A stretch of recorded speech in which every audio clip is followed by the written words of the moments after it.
And this is Talking My Walking. I am Rodrigo Ribeiro, just another voice in the wilderness. Why do we need to understand capitalism, to frame capitalism as a political, socio, and cultural system? Um, when we think about capitalism as a market economy, we immediately jump to the conclusion that market economy means capitalism. There is a link between capitalism and the market economy. It is true that capitalist societies have a market economy, rely on a market economy. But the idea of capitalism as an economic system, as we most of the time engage in discussing capitalism as an economic system, when in fact what capitalism is a political, socio-cultural, and moral system that uses the market economy to achieve the objectives of capitalism, the political objectives, the social objectives of capitalism. That's why we have a societal system, a class-based societal system, that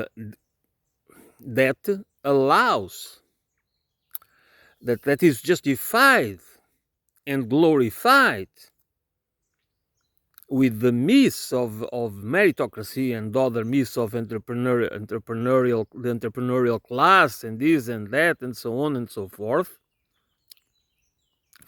to tell us a story that the political system, and by political I'm talking about the dynamics of power which are associated with the accumulation of wealth, because we cannot dissociate class, the concept of class, and the distribution of wealth, the distribution of how much resources, how difficult it is for so many to satisfy basic needs. Why is that? If we have abundance, why do we have scarcity? Because it's manufactured scarcity is political. That's the same thing with austerity, is political. This is not economic measures. They have economic consequences, socio-economic consequences, but they are political measures. They are policies. That's why the people that work hard and they are honest. I know economists, and I don't know them personally, but I know what they think, and in different as in different schools of thought, post-Keynesian, development economics, MMT, modern monetary theory, and others. They think about measures. They want to have an economy of well-being, a circular economy, an economy of this and that, a green transition, the growth economy. I mean, but and other approaches that do not are for the most part based on assumptions. I mean, not assumptions. They use the data available, but they want reforms. They don't want to confront capitalism. They criticize capitalism as an economic system. But capitalism needs to be understood and framed, or needs to be framed to be understood as a political, social, cultural, and moral system. That's why it has the power to not only control our lives, but control our worldviews, the perception, how we perceive ourselves, how we relate to each other and relate to the environment, to nature, to other living organisms, and so on and so forth. And the system itself is irreformable. And why is it irreformable? Because unless you still call capitalism to a system that needs to have a ceiling for maximum wealth, which is, for me, this is absolutely clear. For example, because, capitalism is a monopolistic system. It's not about competition. It's about monopoly. It's about controlling the gains. That's why they want proprietary rights. What the patents,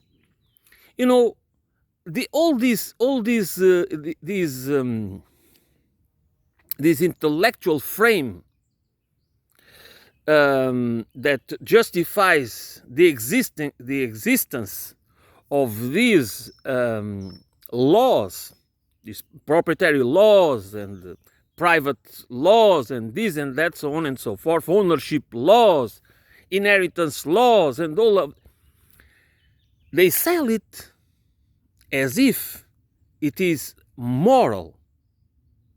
It's about ethics. They frame it as an ethical, and it's about justice, that the ones that have the work, the intellectual work, or whatever kind of work and sacrifice, should be the ones to be rewarded, as if these people, in spite of their value, in spite of the relevance of their work for the advancement of society, the advancement of science and knowledge and technology and this and that, which, as we know, it's not a zero-sum game. It has positive sides and negative sides, and sometimes has more negative sides than positive in some cases, as if these people have been born or raised or lived in the absence of society, as if they could achieve whatever they achieved. And we do not deny their geniality, their ingeniousness, or whatever they have, their skills, their intelligence, whatever it is. No, it's not about denying it. It's about recognizing that whatever we achieve is never, and this is an absolute truth, could never be achieved in the absence of society. Not only family, okay? Not only the circumstances, the specific circumstances that allows us to walk ways, it doesn't mean that sometimes it's difficulties. It's not. I'm not talking only all the time of opportunities. It can also be bad experiences that lead us to in a certain way. So there is always the influence, the markers that can be very different from one case to the other. So when we only think of this zero-sum game that the winner takes it all, this is not only this is a sociopathic trait that is not natural. It is manufactured, and this is capitalism. And this system is irreformable unless we could put a ceiling. We could say we could reform all these capitalist principles. A ceiling for maximum wealth or property that one can possess. A system that would not rely on rents, because this is a feudalistic mentality. It's not capitalism as they want us to perceive it. It's feudalism, when people just seek to live out of rents. Because again, there is the weaponization of merit, the dogmatic weaponization of merit that tells us that this meritocracy that exists, that we deserve it because we have worked hard. Yes, of course, everybody that owns that owns most of the wealth, they have been working hard. They have done everything right. They didn't get any grants or subsidies or get contracts with the government or any form of support, or there is nothing in society or in the government or whatever that contributed for them to achieve the position or the accumulation of wealth or the concentration of power they could achieve. They did it alone, for sure. No, this is an absurdity. So the ones that talk about well-being economy, a solidarity economy, circular economy, donut economy, degrowth, that do not include a comprehensive critique of the capitalist system, do not think that the capitalism system, for as long as we allow monopolies to be built, that we allow unlimited accumulation of wealth and property, private property, that we allow all these laws and regulations that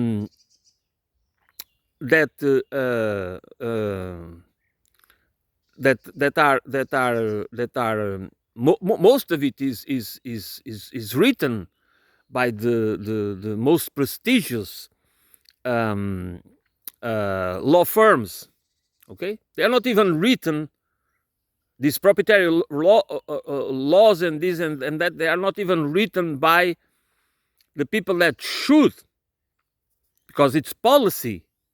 It's about politics. Law is about making rules that allow certain policies to be lawful.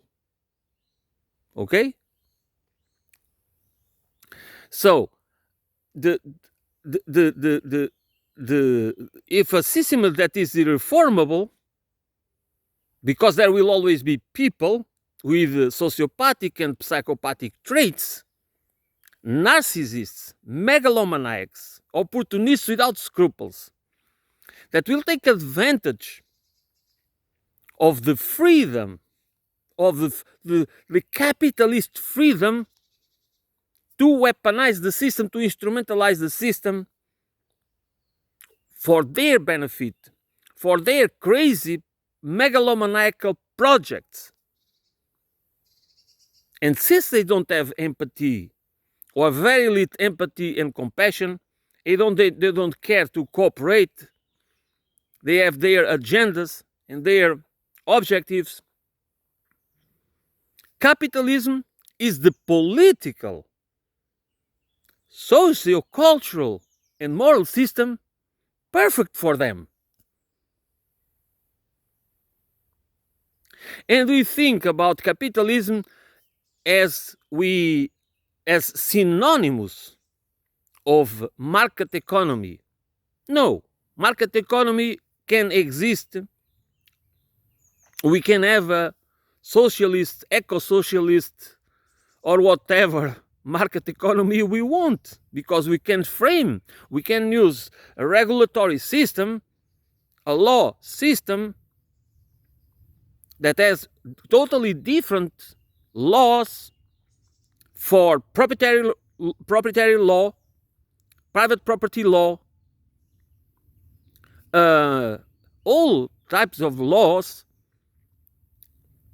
that inheritance law, and all these laws that we can change it in ways that they do not benefit, because these laws exist to benefit the very few. They were not created for the benefit and the well-being of the collective well-being. They were invented, they were written, they were designed with the purpose of transmit, to kind of perpetuate the wealth and the control of property, and to expropriate others that didn't have the titles. That's what we still do with indigenous people. You live in the land for centuries or millennia, but you don't have the right to the land because you don't have a paper saying it. That's moral, yes. That is the essence of morality.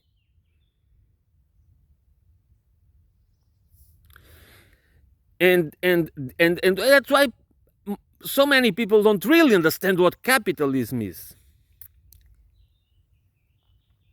Because if we perceive capitalism through the lenses of the market economy, of the free market, and this and that, and this perfect competition, and perfect equilibrium, and this and that, we are being deceived. We are being played. And we are the losers, because there is no level playing ground. The game is rigged. I do not want to criticize capitalism or to be anti-capitalism or anti-capitalist as I am, and I am anti-imperialist, because I just want to stick a slogan to have a badge or something. No, I don't. I mean, I'm the kind of person that I'm too independent to even stick a label on me. I would not know what kind of label would suit me, because I think none really suits me. Because I think myself as a process, as something that is not as a living being. I do not. I mean, I would say, because anti-capitalist. I know I am anti-capitalist, but I would not say that I want this reality, because the reality that we want to build, the societal, civilizational reality, needs to be a discussion, not some luminary, some guy or some gal with a very, very brilliant idea, and an eureka moment, just comes up with a genius idea, and the other ones just have to follow. I mean, no. We are social beings. The solutions need to be social.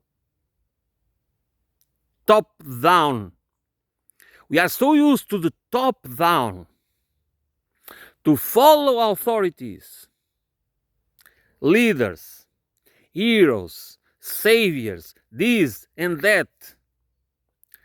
Do I want to say that some of these people are really have really the best intentions, and some have even sacrificed their lives and deserve all my respect and admiration? Of course, but that is a way it's a form of that we perceive ourselves and perceive society in a way that is, and I'm not an anarchist. I think the state is necessary for our modern societies. I think we need a structure, we need the institutions and all of this. But these institutions don't need necessarily to be vertically organized in a vertical hierarchy, which is political, economic, financial, cultural, and everything else. That's the point. So we can build a culture of that can liberate us from these perspectives, these erroneous perspectives and understanding of what a human being is, and the need for leaders, for saviors, for authorities, and this and that. That is the inheritance of the imperialistic civilizational paradigm. But it's not who we are, because we can be so many different things. And when we talk about, I'm not talking about individualism. I'm talking about agency, political, economic, cultural agency, that we do not have this mentality of followers, that we are educated and to train our analytical and critical skills that are innate but need to be trained. And I emphasize these points because if this is not important for us, if this doesn't become enough, it is relevant enough to be part of a discussion and to become a culture, we are destined, our fate as humanity is to be always played by those that lack the traits, the basic traits of humanity, which is compassion, cooperation, empathy, trust, and things like that we need it. And we will be always played and deceived and colonized and used and abused by those that because of they lack these traits, these human traits, they have this advantage, this leverage over us, because they don't care about what if they don't care about the suffering, the unnecessary suffering they cause to achieve their objectives, they create a culture that reflects this. That's exactly our society reflects the capitalist political, socio, cultural, and moral system reflects these principles. The moral of capitalism is the weaponization of these values. And that's why, unless we can really cripple capitalism, which I think it would be better to get rid of it, I believe. and stop thinking that this socialism is something. I mean, it's is w- is exactly what should reflect the human nature and the human condition, socio-cultural condition of human nature, is exactly what we are supposed to believe. No, that's not only supposed, that's what we believe. That's what we assume as being a dysfunctional reality. While capitalism, this societal system, this political, again, political, socio-cultural, and moral system that we call capitalism, which is not a market economy, it uses the market economy, um, is an anti-social system, is a system that dehumanizes us, and but you can but is it successful? It has given the world. Yes, yes and no. It gives with one hand and takes with the other one, and takes it away with the other one. That's how capitalism works. It can give you an illusion for a while. That's what we have in the Western countries, because of the existence of the Soviet Union and China also, but China was not very, but the developments of the Soviet Union, that's what allowed, we don't recognize it, but that's what allowed social democracies to exist. The softening of the capitalist system, you know? But it it just, but that's the point. The capitalist class doesn't want it, doesn't like social democracy, doesn't like, that's why these people, they don't like well-being, they don't like shared well-being, they don't like distribution of wealth, they like exploitation, they like control, they want socio cultural and moral engineering for social control, to control our minds, to control our bodies, to control our will, to control our perception, manufacture consent. That's why I don't, I mean, this is why when I see people that do not they frame a different economy, a more humane economy, and I do respect them, and they have some good ideas. But if we don't include a deep, wide, comprehensive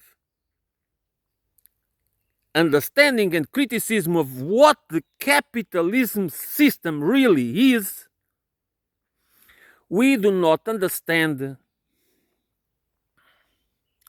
the reality.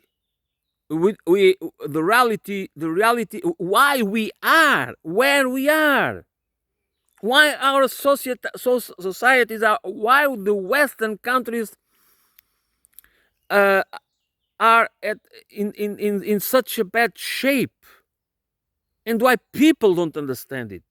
Why, it's, shifting the blame.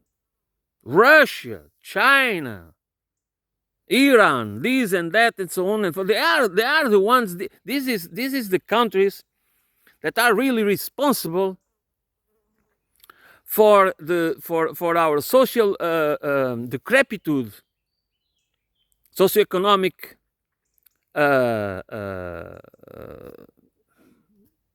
The, I mean, I think the word exists. I'm not sure. Decrepitude. Okay, I hope it exists in English. Which means that we don't understand the nature. What we let's talk a little bit about neoliberalism.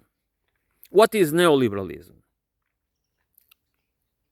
It was this beautiful invention that by using the free market concepts, the Montpellierin kind of concepts of the economy and society, to impose these free market ideas. And this is basically, these people do not talk about economy, okay? When you talk about economy, you talk about fiscal policy and monetary policy that really is focused on the needs of the real economy, on the needs of the real society. And these people, when they talk about market economy, free market, the concepts of free market, they are talking about financial. They are talking about opening the borders to the free flow of money, to speculation, to financial predation, financial enslavement, to making money out of rents, to use borrowed money as leverage to speculate on already existing assets or land, to securitize everything, which is a form of increasing, which creates inflation and gives the impression, it gives the illusion of wealth being created. But there is no wealth, because wealth, real wealth, is when we have abundance of what people really need to survive, to live with dignity, such as food, clean water, sewage system, transport systems, affordable transport systems, housing, schooling, health systems, energy systems, and everything else that is affordable, that is sustainable, that is controlled by the government. It doesn't mean that you don't have private initiative and private enterprises, companies operating in this system, but under democratic rule, which means that is the power of the people, the well-being, under one simple thing, the collective well-being. And when I mean collective well-being, I'm talking about people, environment. I mean, I'm talking about including everything. This is an holistic thing, a comprehensive understanding of life, a comprehensive understanding of the web of life, the web of nature, where humanity is part of. This is the economy to serve society. What neoliberalism, what this financialization of the economy is about, is securitizing everything,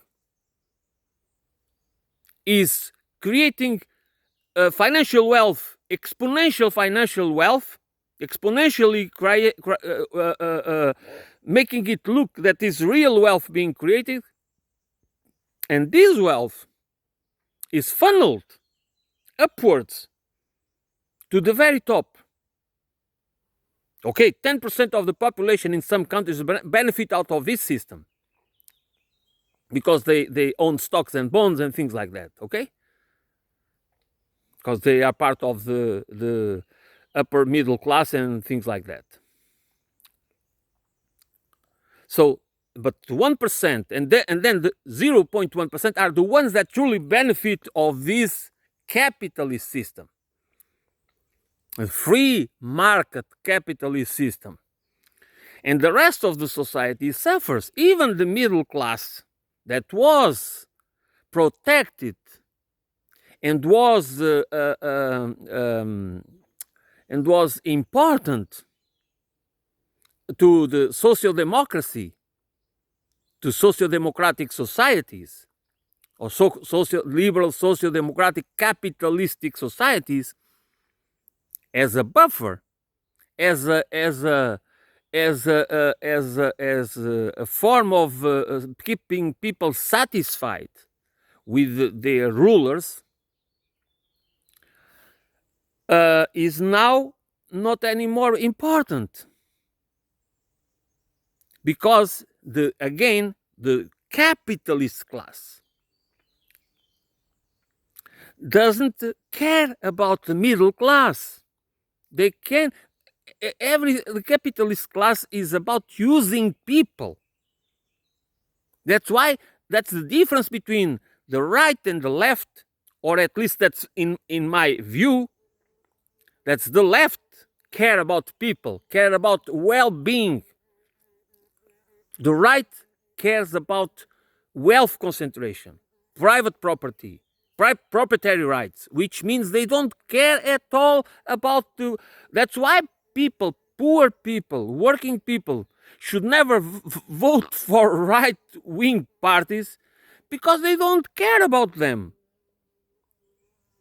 They are pretty. I mean, this is a general rule. I don't say that there are no exceptions, because in everything there are exceptions. But if for them proprietary rights, private property, profits, private business, and everything else is more important than the collective well-being, what is the kind of conclusion that we should reach? That we all believe that we are embarrassed millionaires or billionaires, that we all believe that tomorrow we must agree with these principles and values, because we also can become one of them one of these days, maybe one next life or something like that. No, that is not going to happen. That we are being played and we just take the wrong side, because we buy into these stupid narratives, anti-communist, anti-socialist, the scare. I mean, it's stupid. The demonization of everything, and every leader or every country that has that has policies, as you can check out in countries in Latin America, for example, where most countries under the left-wing governments have been doing much better, and they have increased the well-being of people and developed the economies. Actually, they have developed economies in most cases, that the right wing and the far right politicians have not. Why? Because their compromise is with the imperialist West, is the imperialist neighbor in the north.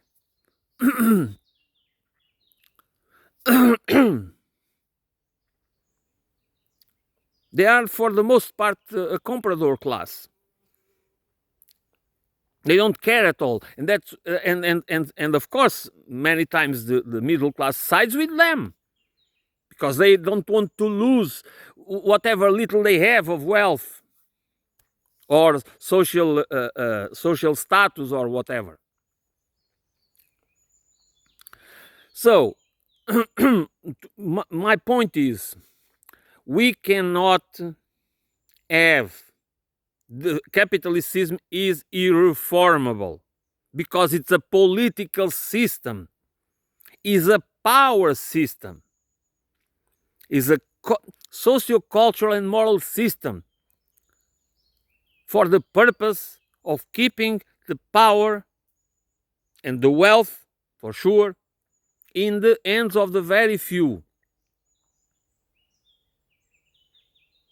That's why they want us they want us to keep in this illusion, this delusional state of reforms. If we have an economy, if we stop thinking like neoclassical economists. Okay, if we just can get rid of the neoclassical school of thought, and there is this new economist, neo-Keynesian or neo this or that, or so on and so forth, that we can reform the capitalist system, and we can have we can all be happy, and the distribution of wealth will be better. It can happen because the wealth can always be, even under capitalism, as we already have that experience, can always be better distributed. That's for sure. That's not the point. Capitalism is a monopoly system, political system, and the private property and the proprietary rights and profits and the accumulation of wealth is supposed to be unlimited. And that's a contradiction here. They will always create or recreate monopoly, the monopoly stage of capitalism, and the financial stage of capitalism, which is not even productive anymore. It's just It's just a rentier, parasitic, feudalistic system that, of course, is against the collective well-being. It cannot be other way, because it destroys the real economy. It is not competitive by any. It is not functional. It is not. Um, it is not efficient in terms of the real economy. That's what I'm talking about. So, and if we buy into these ideas without understanding the kind of system that capitalism really is, and if we keep thinking that capitalism is synonymous of market economy, we are just being delusional and being played, and we will be always and forever in the losing side.